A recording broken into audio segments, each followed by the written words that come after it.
There's something magical about that scene in E.T., where both Elliott and E.T. just lie back and gaze up at the stars.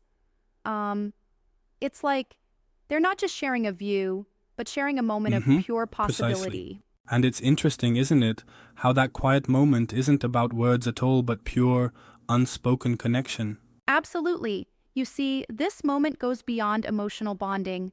It taps into what scientists call the cooperative eye hypothesis. Our eyes, especially the visible whites or sclera, are designed to help others see what we see.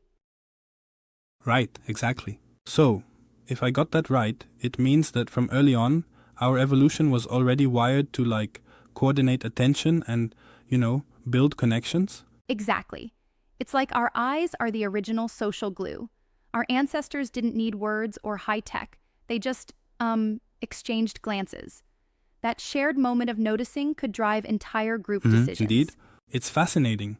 Almost like a built-in kindness scale, where even a simple gaze can spark cooperation and even empathy, right? Right on. Think about it. When babies look at a caregiver and then back at someone sharing an experience, it's not just curiosity, it's teamwork forming.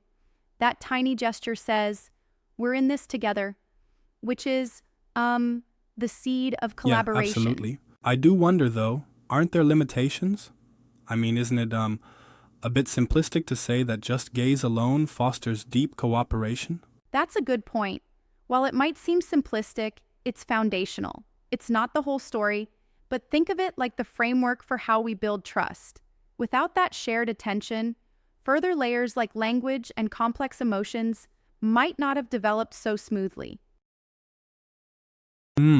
I see what you're saying. It really puts everyday interactions in a new light.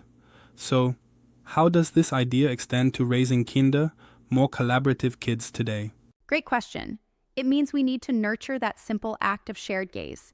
When kids notice someone's expression or follow each other's look towards something interesting, it's like a mini training session in empathy and teamwork. Right on, exactly. And there are practical ways to do that, huh? Like narrating when a child follows a friend's gaze, or creating tech-free zones where they can interact face to face? Exactly. For instance, you might say, I saw you notice that your friend needed help, highlighting how that simple act of observation led to kind behavior. It reinforces that shared attention as a form of social leadership. Yeah, that makes sense. And limiting screen time is key too, because screens train attention inward and away from that reciprocal real-world engagement, right? Absolutely. By stepping away from digital distractions, kids can engage more naturally with real people, along with those spontaneous shared moments of wonder. Exactly. It's kind of like going back to basics, using your own eyes to connect rather than a screen. Yes, it's like rekindling the original way our species bonded. Before we had words, contracts, or classrooms, we had this silent but powerful language of gaze. Indeed, right on. And that simple glance can say more than 1,000 words sometimes. Exactly.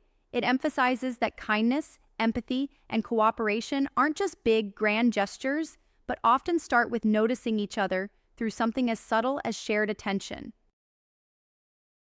Truly. It's amazing how a tiny, almost invisible detail in our anatomy has shaped our entire social evolution.